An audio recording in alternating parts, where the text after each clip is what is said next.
Welcome to the Starting Over Podcast. I'm your host, Edward Shelton, aka Dark Logos, and this is a show where we look at the strategies, tactics, and mechanics behind the game of HeroClix. Okay, sorry about last week's show, Hiccup at 150, for the few people that saw that. End up getting part of my Nick Fury Agents of S.H.I.E.L.D.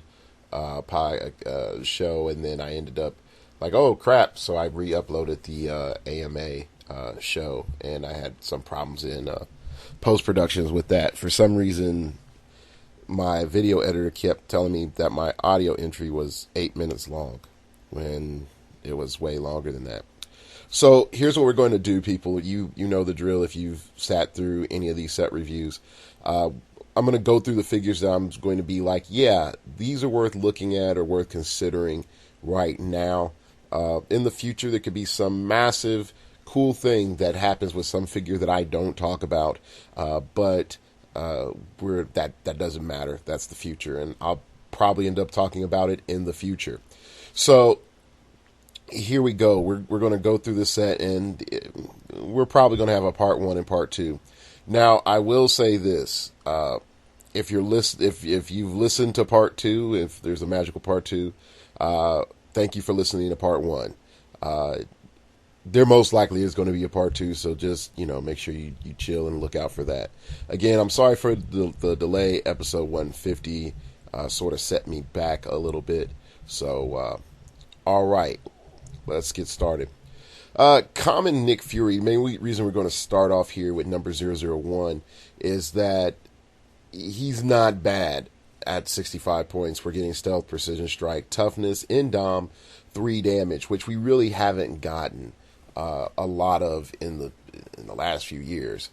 This is something that that's usually in a rare slot, something along these lines. The range value is 5, but we already know in tactics you can always put a sniper rifle on that son. We have the 2 traits. First off is Life Model Decoy, which is the first Nick Fury added to your force, costs 65 points. Next, the next costs 25 points and begins on click 1 after the orange KO. Until KO, Nick Fury is considered 65 points. Now, this is interesting because you're paying 25 points, but it's considered 65 points. So yes, you can summon in an ID card that is 65 points or less with your 25 point Nick Fury. So that is pretty cool. Next, you have Rally. Whenever Nick Fury hits one or more opposing characters, add 1 action to your action total this turn. So that's useful if you're playing the Shield Swarm, but you have to hit, which unfortunately the Shield agents really don't help you do that because there's nothing within their team ability that modifies attack. All right, so who's the real one? Nick Fury can use Shape Change once per turn for all characters with this power, which sort of sucks. After rolling a roll for Shape Change, you may swap Nick Fury with any other friendly Nick Fury that has this number. That character can't use Shape Change for that attack and becomes the new target. Which, here's the thing, you shoot one Nick Fury that turn. Let's say, you target him and you miss. Okay. You come in with another attacker on the other Nick Fury, they can't use Shape Change. So that sort of sucks. But overall, 10 attack and precision strike with stealth, 5 range. You have some nice disruption there. Definitely a lot of keywords to play off of. Okay, let's go ahead and move on down to Maria Hill. The main reason we're going to just look at Maria Hill is not for her little change the world, cracking your defense trait, but the drop zone. When Maria Hill occupies your starting area and is given a move action, she has the flight symbol for this action, may carry up to 4 friendly characters with the shield keyword. Now, it would be nice if she could just carry 4 friendly characters, but if you are playing shield teams, this is probably one of the new definitive Maria Hill characters just for deployment. When she does, roll a d6, replace her speed value with her printed value plus the result. So the max she can do is 13 squares of carrying 4 characters. and the worst she can do is 8. That's pretty good. Well, actually, no, it's not, because you would still have -2 for carry. So, I'll take that back.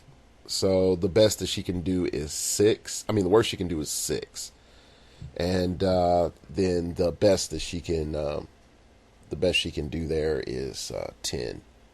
So that's not bad. Definitely, if you're looking for a way of deploying a whole bunch of shield grunts, and so that's something to really sort of consider.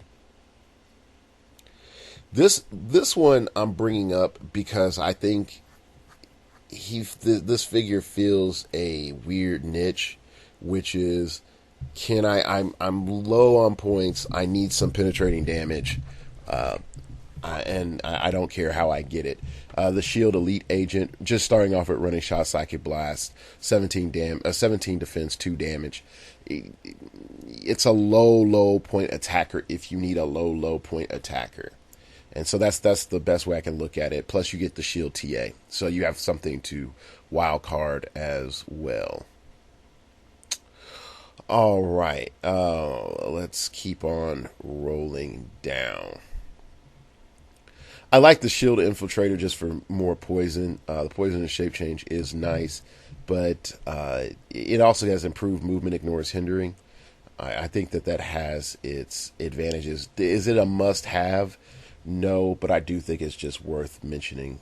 Okay, so let's just keep on moving down, and this guy is a Ghetto Ebony Maw, Eric Coing, Stealth Psychic Blast. He has Energy Shield Deflection instead of Combat Reflexes, which is interesting. He has Changing the World from Within. Opposing characters adjacent to 2 or more friendly characters with the shield keyword can't use willpower or shape change. Hammer Infiltrator. Eric Cohen can use shape change. When he does and succeeds, put a stolen token on this card. Remove a stolen token and choose Outwit, Perplex, or Probability Control. Eric Cohen can use the chosen power until your next turn. So it has an advantage and disadvantage. Advantage, hey, guess what? You were successful at shape change. Guess what, homie? You get a bonus because you were successful at a die roll. The disadvantage, hey, guy, you missed your shape change. You're probably not past this power. So it has its advantages. The main problem I see is that you have to be targeted by attacks and be like dodging them. Which doesn't have anything to do with your ability at all, because it doesn't even come in if your opponent can't target you or miss. It's just purely, hey, guy, you were successful or weren't successful at shape change. So it's worth looking at because, like I said, he's a Ghetto Ebony Maw, but it more fills a role of, do you need sort of this ranged attacker that possibly might give you support. So that's how I look at it. Let's keep going on down the line. Oh gosh, where was it? Here we go. This is a nice one. Shield Bodyguard. This is 35 points defend and sidestep. Now, a lot of you might say this is a waste of points. Definitely, even if you push to click 2 to get an 18 defend, some of you might really say that this is a waste of points. But hear me out. The main thing that you want this piece for is to extend your defend chain. And with 35 points, this makes it really easy to extend your defend chain. So definitely think about it for that purposes, nothing else. Okay. All right. Let's keep going. And I really do wish that the Shield recruit was as good as the Hydra recruit, but it's not. So, yeah. Okay, next up is Peggy Carter. She's a prime. She's a prime. So, she is running shot, energy explosion, 17D, and 3 damage. Now, my main concern with Peggy is this. At 6 range, again, not that great, but it's okay. But she starts off in a very more aggressive role without having any sort of like protection that most of the other shield agents have, like stealth or shape change. All right, so here we go. Behind enemy lines, if Peggy Carter is closer to an opponent's starting area than she is to her own, she can use stealth and shape change, which is going to be really, really tough because you're talking about getting deployed and then getting actually and calculating, are you literally on the other side of the map? Okay. Then, Saboteur. At the beginning of your turn, choose a standard power or team ability. Opposing characters within 3 squares of Peggy Carter can't use it until your next turn. So, like I said, my main concern is that she doesn't start or doesn't really have that nice like protection level that she needs up front. And you can go through the whole game without getting behind enemy lines. If you deal with a situation where you don't have any sort of deployment, or if you just like the tempo of the game just doesn't let you get to your opponent's side of the field, that's a problem. So we go with Saboteur. At the beginning of your turn, choose a standard power or a team ability. Opposing characters within 3 squares of Peggy Carter can't use it until your next turn. Now, this is great because if you see Superman TA or Ultimates or Avengers Initiative, you can just be like, boom, turn that off. I'm sort of protected for a little while. The other thing is that you can say no power cosmic for you, which can be huge when coming into certain games. So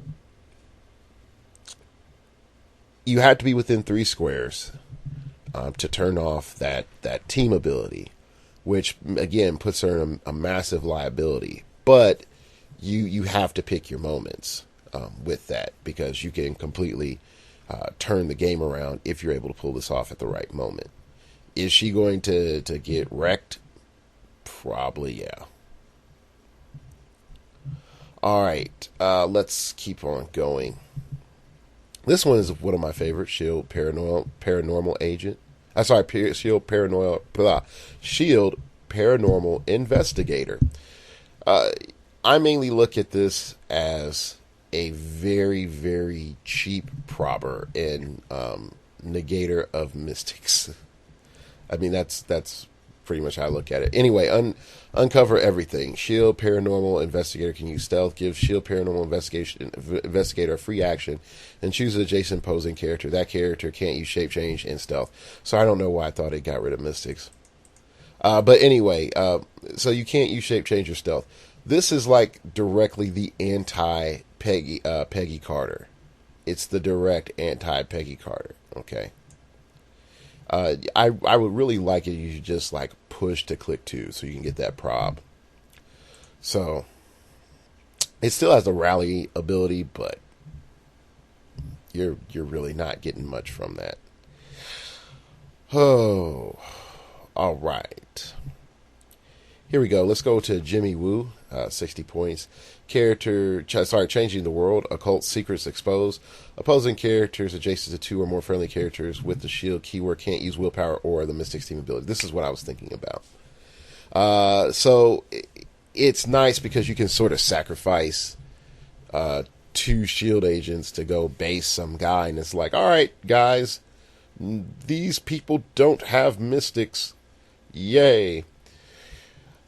I've seen all the tricks. Jimmy Woo can use probability control. Jimmy Woo and adjacent friendly characters that share a keyword with him can't be targeted by opposing probability control, which is a very, very strong thing that will make Jimmy Woo very good in tactics and no tactics.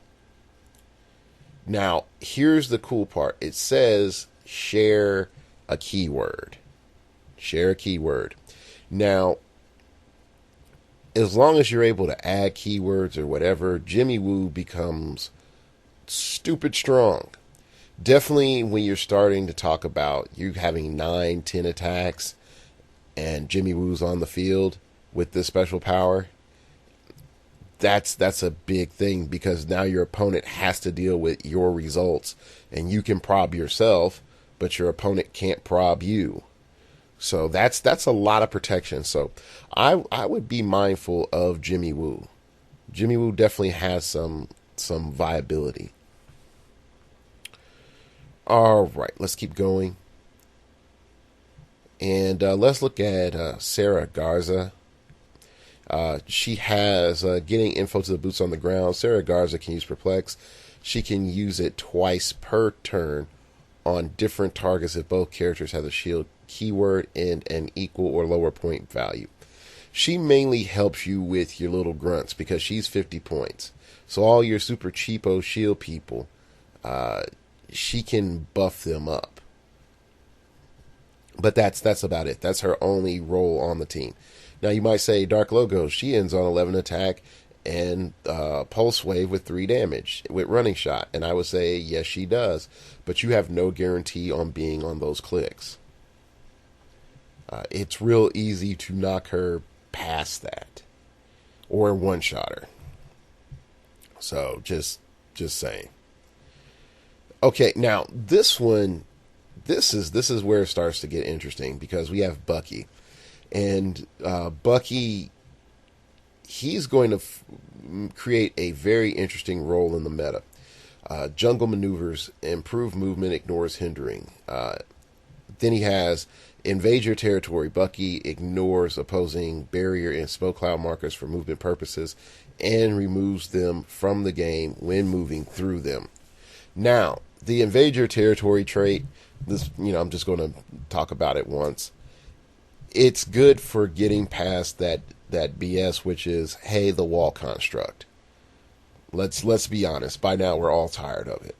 I know I am. Definitely on that Superman Yellow Lantern battery team. Okay, so when we're seeing the fact that we have a character that now can just be like, "What's up, Superman? I'm right there, in your face," or "What up, Green Lantern? I'm right there in your face." It creates a whole new diagram for how we can look at the meta with this trait being there. It also means that Orange Lantern battery got knocked down just a peg for its survivability. Okay.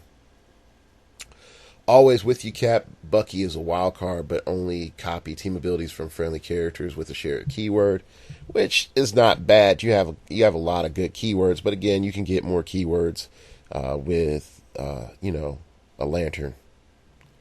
So I think it's really nice. I think it has potential. You might say, like, you've talked about everything but the dial.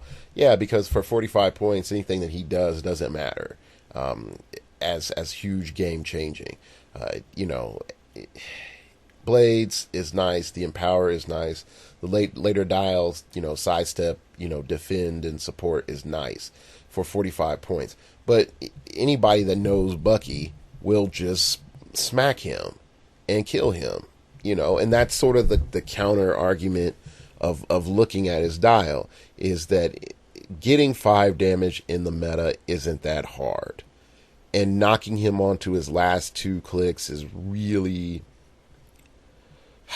really not likely unless your opponent is trying to specifically plink another character to make them worthless. But at the same time, they have to be mindful that they don't want Bucky being useful. So you have to hit Bucky for 2 and then hit him for 3. Or if you hit him for 3, immediately follow up and hit him for 2.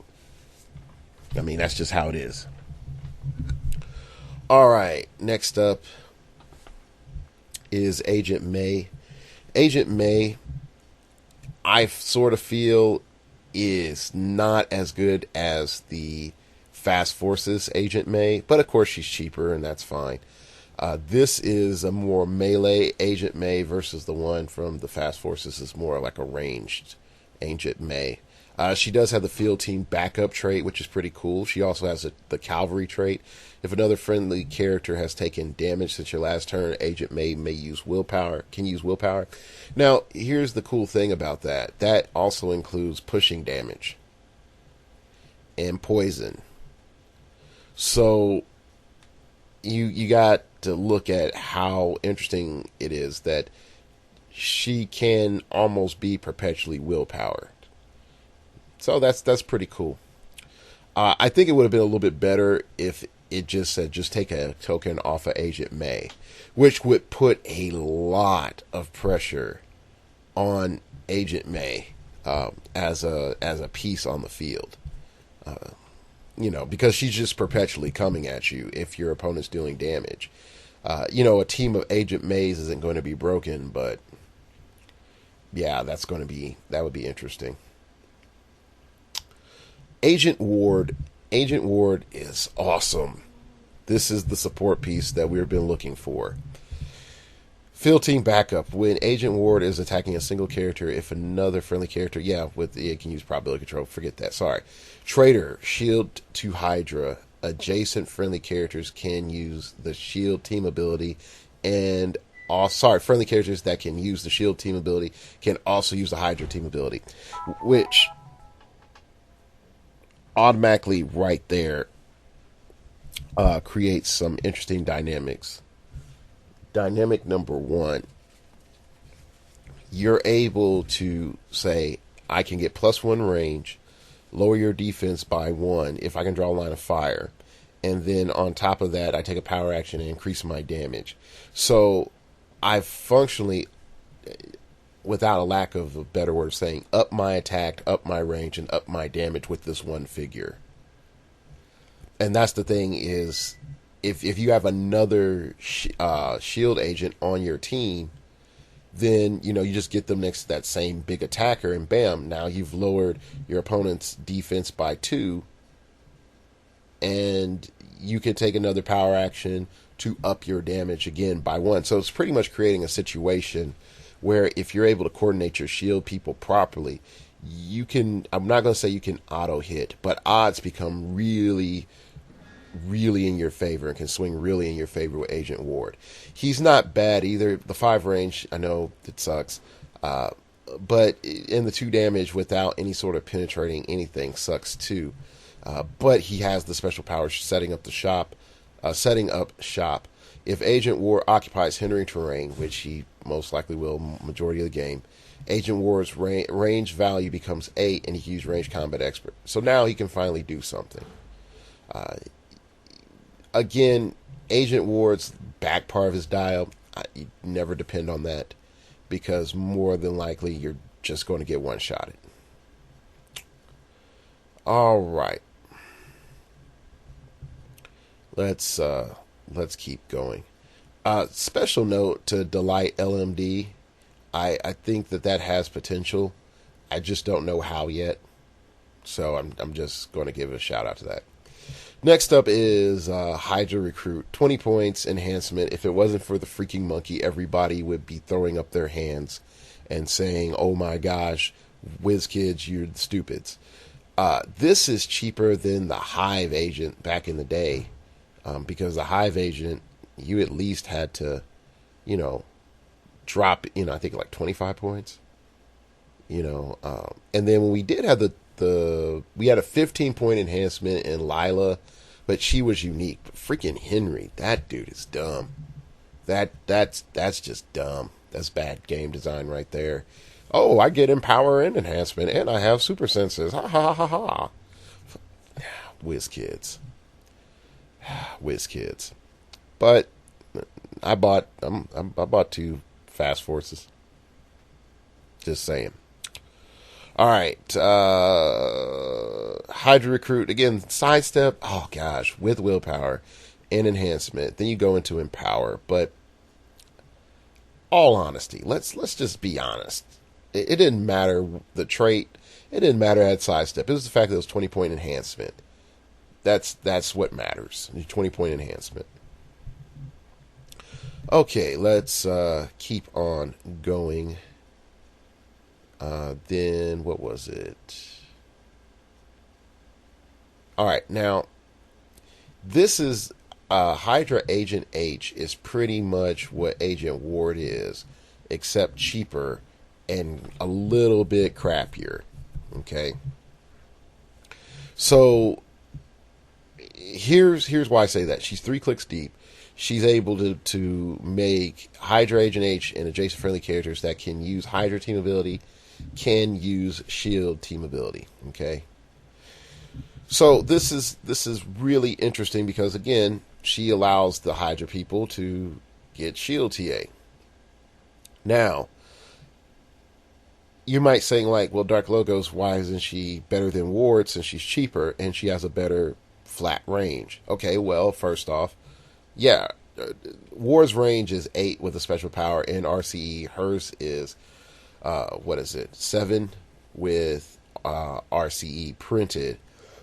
But here's the thing, her damage value is at max going to be 3, which means that if you have a situation where the shot is hard to hit and they have damage reduction, you're forced to put 2 on damage. And that's where I think there's a problem that comes in, when you're forced into a situation where you have to put 2 on damage.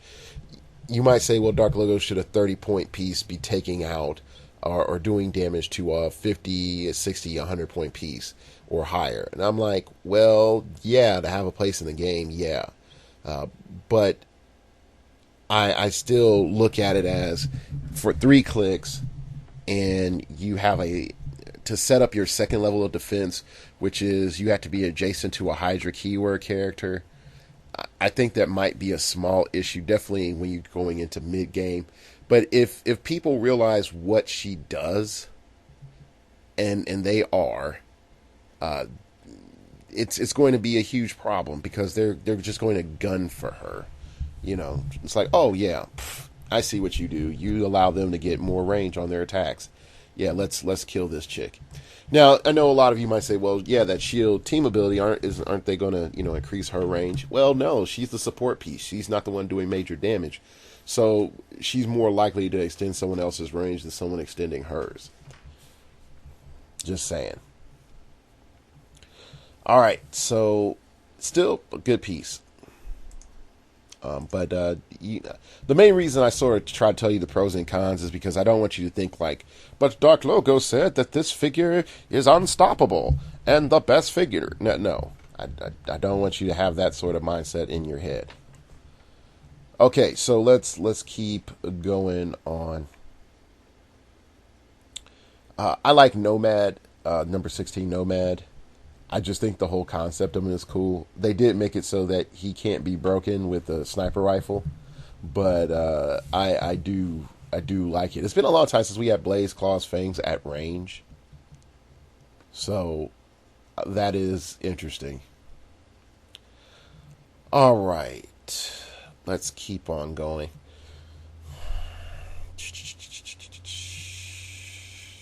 Where is it? I forgot where it's at. There, I'm looking for a very specific figure. Here we go. John Garrett, changing the world, recon op. He gets rid of willpower and combat reflexes. That really didn't matter too much. Collateral damage. John Garrett can use energy explosion. He only has 1 target, so that's okay. When he does, and targets the highest point opposing character, that character, and in that character is adjacent to at least 1 other character, all damage dealt by that attack is penetrating. It is situational.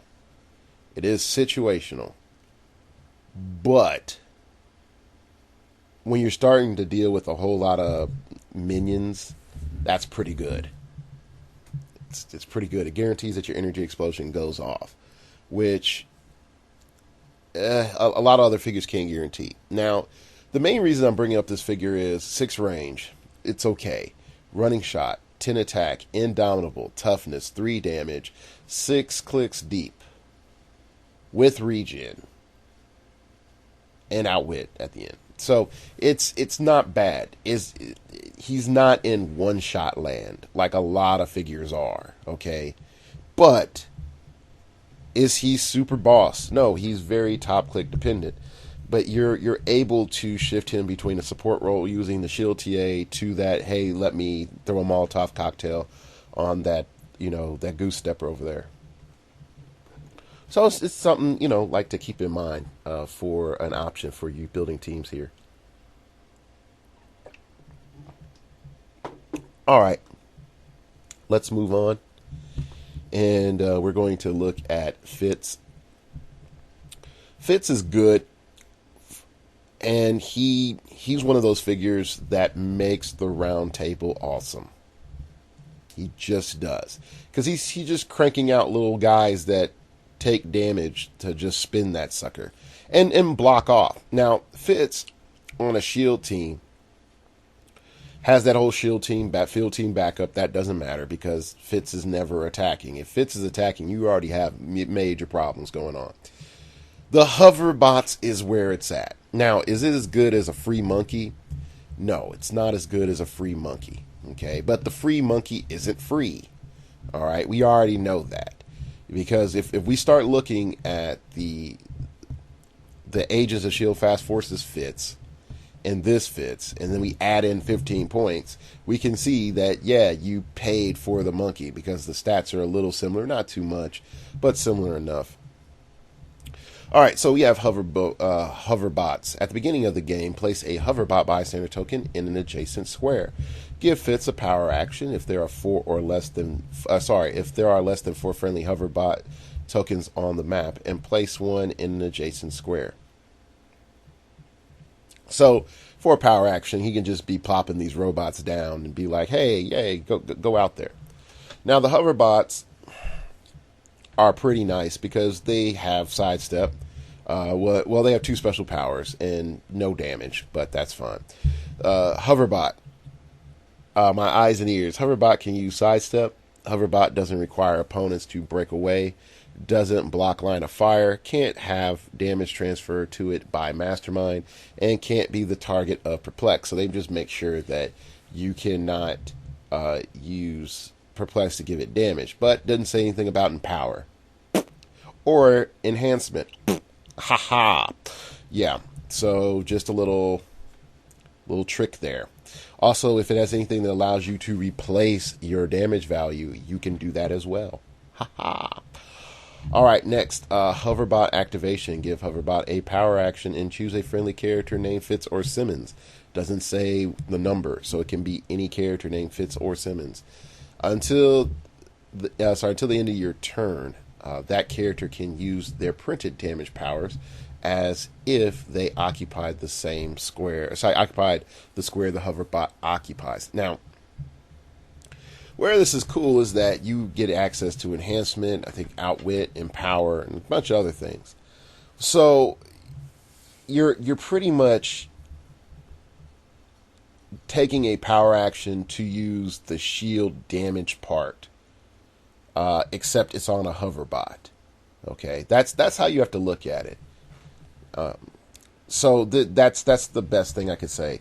The other thing you gotta look at is while characters can just automatically just break away from the hoverbot, the hoverbot does cause problems because if you're dealing with a stationary attacker, the stationary attacker who doesn't have a running shot has to attack the hoverbot.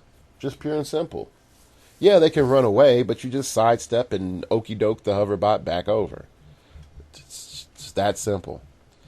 So there's other things that this combos with, like Nighthawk Prime, which is absolutely dumb and will be watch listed. Mark my words.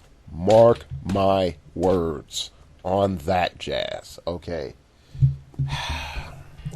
It's sort of sad, just like a character that brought Battle Fury back into the meta. Okay, I digress. Okay, so we're at 30 minutes. We got a lot to go, so go to the lobby and get yourself some snacks, some lovely lemonade, some lemon bars, maybe even some lemon chicken, and come back to the show. And just go and deal with the bitterness that is the Agents of S.H.I.E.L.D. and all the weird new stuff that you have to look at. So, as normal, we'll do the lobby song. Let's all go to the lobby. Let's all go to the lobby. Let's all go to the lobby.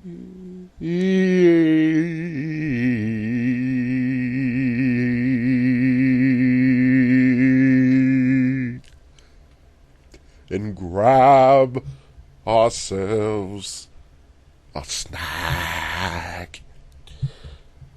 It's me channeling Nat King Cole, people.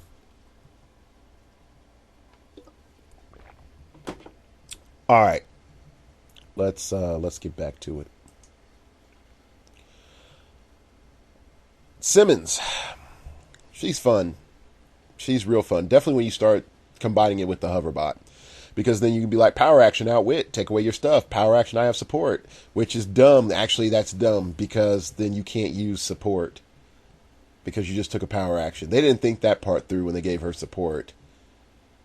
But oh well. Anyway, she has a field team backup, so yeah, whatever. Her click 2 through 4 is sort of funny that they have the unusual DNA in the lab. Give Simmons a power action and choose an adjacent friendly character. That character can use Force Blast, Incapacitate, and Smoke Cloud until your next turn. My problem is, why would I use any of these powers? I really don't know. Now, I'm not saying I would never use any of these powers, but why? You need to put something like a little sweet into the pot, like you did with the Star Labs tech, and be like, hey, guy, you can get Precision Strike. Or, hey, guy, you can get, Quake.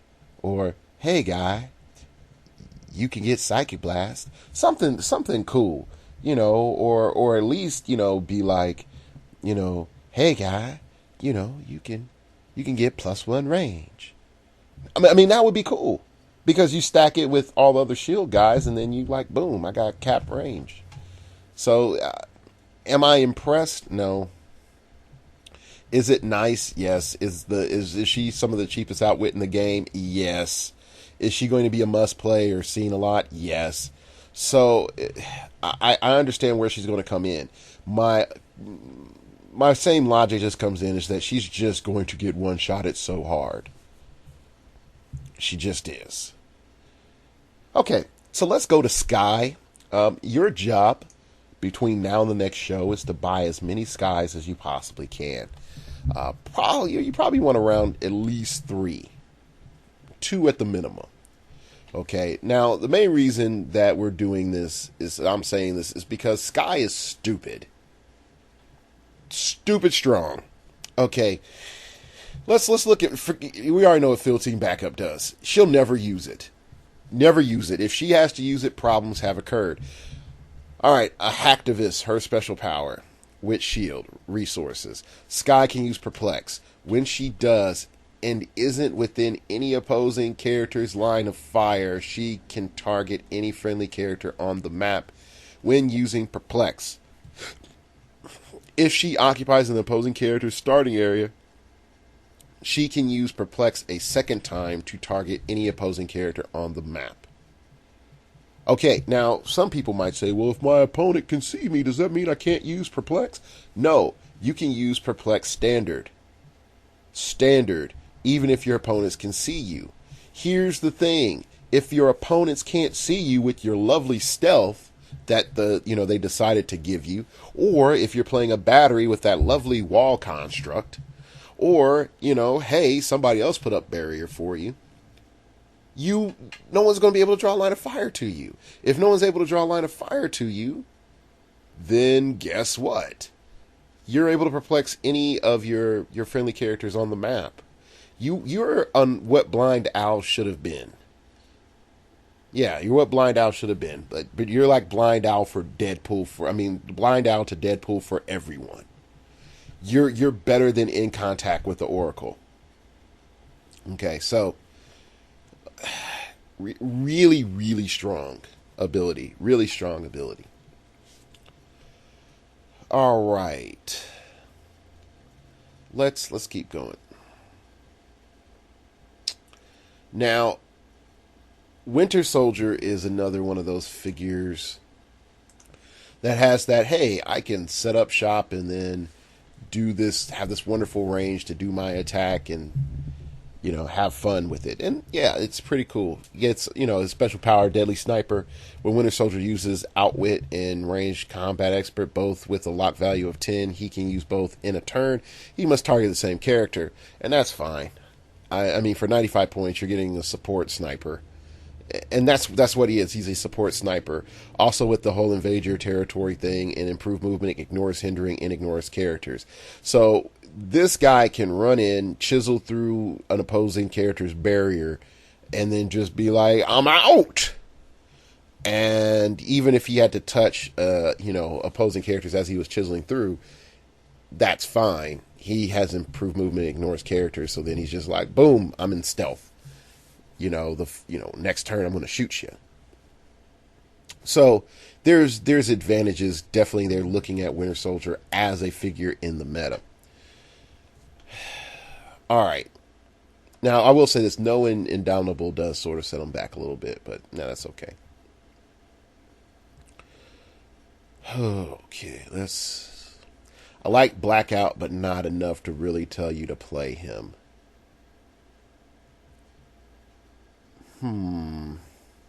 Okay, so this is a little bit of silly.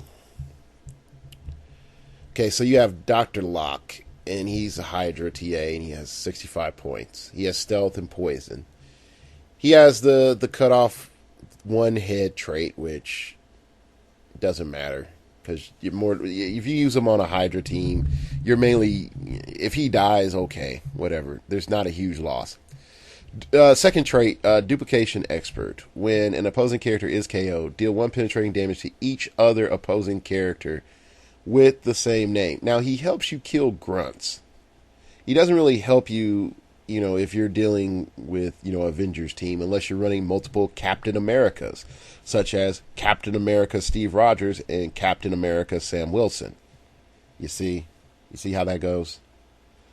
So then you have finding genetic commonalities. Dr. Locke can use Outwit. When he does, encounters a standard power. Also counter the same standard power on each other opposing character within 6 squares of Dr. Locke that shares a keyword with the targeted character.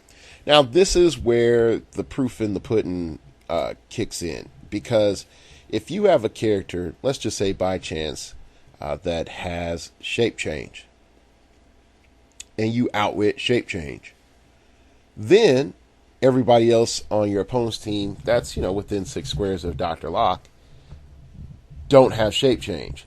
Now, here's the other cool part. It's not from that moment. So you can outwit, so-and-so's power, shoot him, have someone carry Dr. Locke, and then, place him somewhere else to use his little aura effect because, shape change is shut down, shoot them, and then, move on and try to TK him out to the last location and do the last shot. You start to see where I'm going. Now, you might say, well, shape change. What about other powers? Yeah, what about other powers? You can use other powers too. Now, I don't think it would interact with like, hey, I outwit your special perplex. I take away perplex from your whole team if you have standard perplex. Actually, yeah, I don't even think it works like that because it just specifically says when you counter a standard power. So you only negate a standard power from, your opponent. Now, if they have something like, hey, I have Blue Lantern perplex, well, guess what? That's not countered. So that's just how it goes. Next up, Blackwing. I like this guy. I really like this guy. Masters of Evil, Hydra. He has the Hydra's reach is paralyzing. When Blackwing takes damage from an attack and actions resolve, deal 1 penetrating damage to the attacker, and that character receives Earthbound Neutralize until the end of your next turn. Combine him with Star Sapphire Battery with the ability to regen, and your opponent will hate you. You just need to make sure that your opponent cannot do 5 damage. That's it. That's all you have to do is just make sure your opponent can't do 5 damage. Because then you're KO'd. But for 70 points, and be like, hey, I got shape change, and mystics, and super senses, and when you hit me, you'll take 2 damage. Yay. Unless you have invincible, then you'll take no damage. But then you're earthbound neutralized. Yeah. So that's pretty cool. Let's keep going. Let's see. Hive. I like Hive. And some people might say, well, why do you like Hive? This is your show, Dark Logos. Why do you like Hive? Hive does something that I feel should happen more. He just pops out stupid figures for free. And they can't go anywhere and they can do very little. But that one thing that they do is hilarious. Okay, so first off, he has a parasite trait. When Hive hits with an attack and actions resolve, place one parasite bystander token adjacent to each hit character. This parasite bystander token are removed from the game when there are no opposing characters adjacent to them. They're 0 points, so it doesn't matter. So there's nothing scored. Hydra Reach is disgusting. When Hive takes damage from an attack after actions resolve, you may choose one character adjacent to the attacker and deal them one penetrating damage, and choose a character adjacent to one of his parasite bystander tokens and deal them one penetrating damage.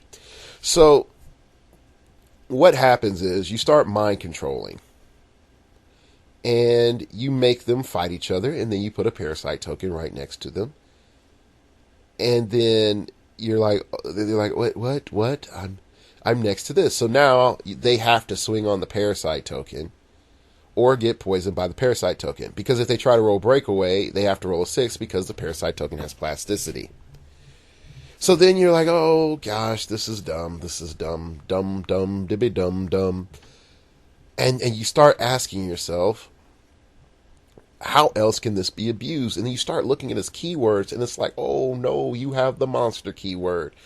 And all the other things start rolling up in your mind of how to abuse this in Golden Age and Modern Age and all the people that could hang out with him to make him stupid dumb.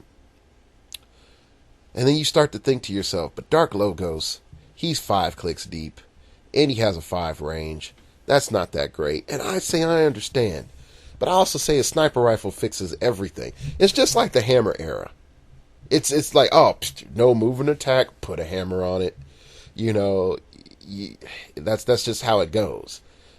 You have a short range, put a sniper rifle on it. That's it. You're fixed. And then if you're playing with shield guys and sealed or whatever, you're going to have somebody to bump up his range.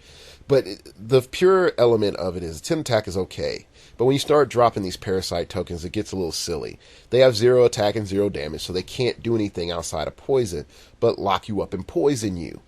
When you're dealing with characters that don't have any damage reduction, that can be a very slow death.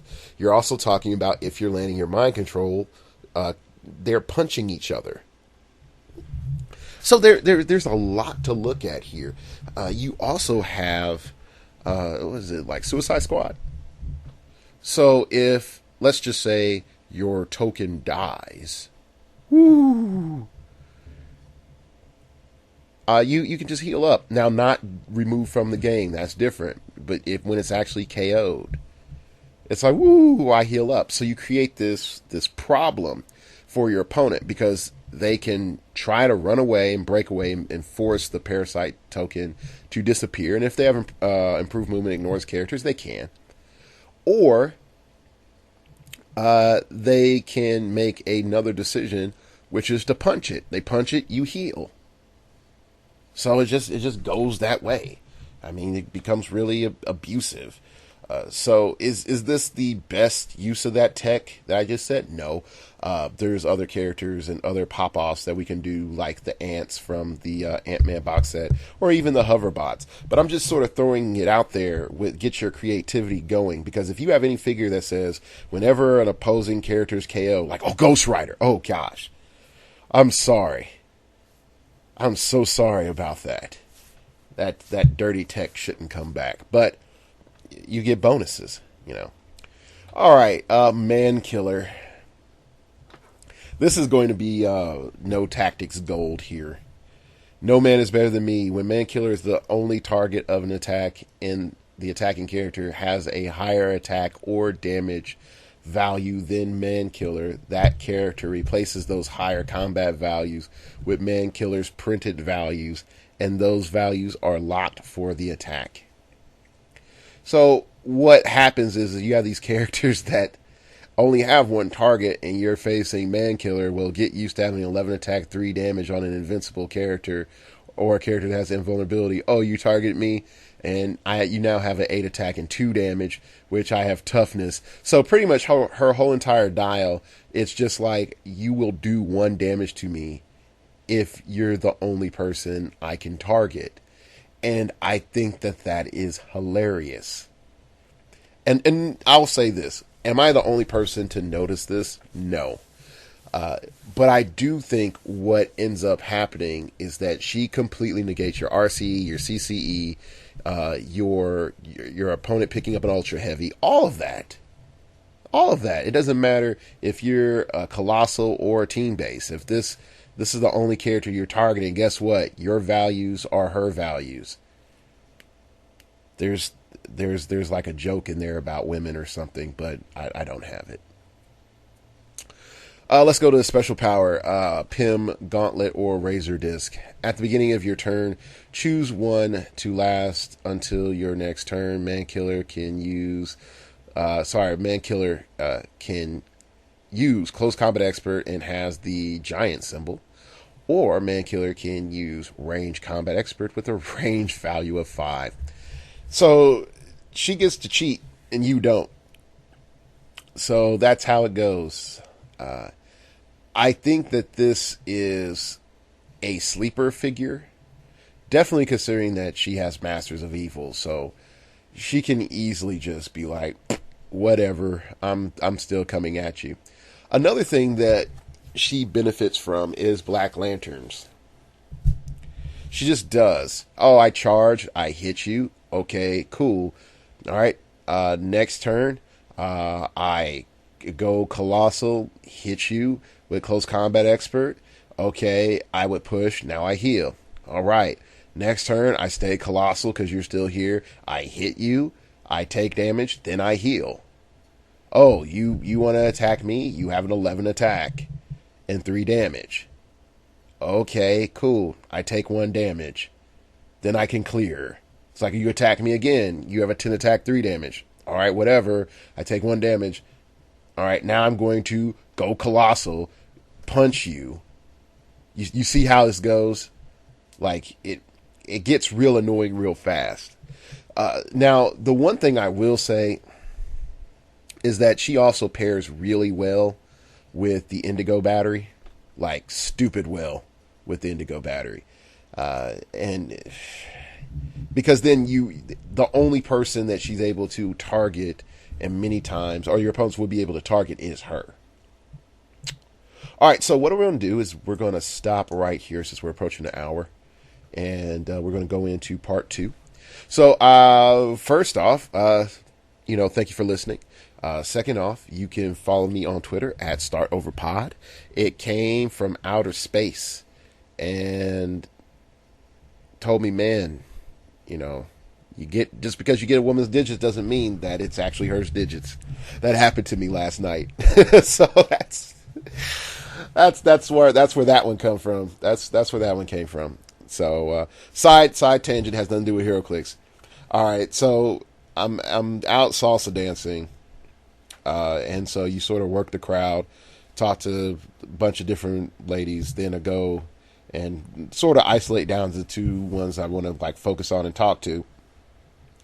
So you try not to look needy and whatnot, and you go back and forth between other dancers and whatnot. So I get the numbers, and then they're like, but I don't have my phone. And it's just like, yeah, this is probably a fake number that you're giving me. So I get the number, and then I'm like, okay, text her like, hey, this is me, whatever, cool.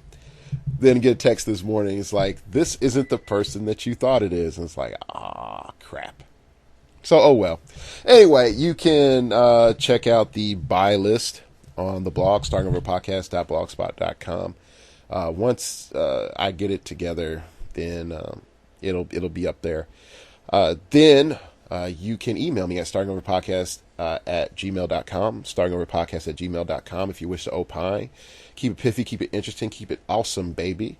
Tell me what you think about paying for Ultron Wave 2 boosters and Nick Fury at the same time. How's that making you feel? I feel a little hit in the wallet trying to get these darn ID cards. So it's been a little rough. Okay, and I think that's it.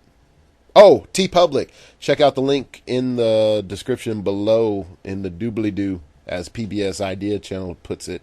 And you will see a link to the TeePublic site to get yourself a Phoenix Nest t-shirt or a Starting Over Podcast t-shirt. And all proceeds go to making the show better, which is mainly me buying heroclix so that I can experiment on stuff. Sort of like crack. Sort of like crack.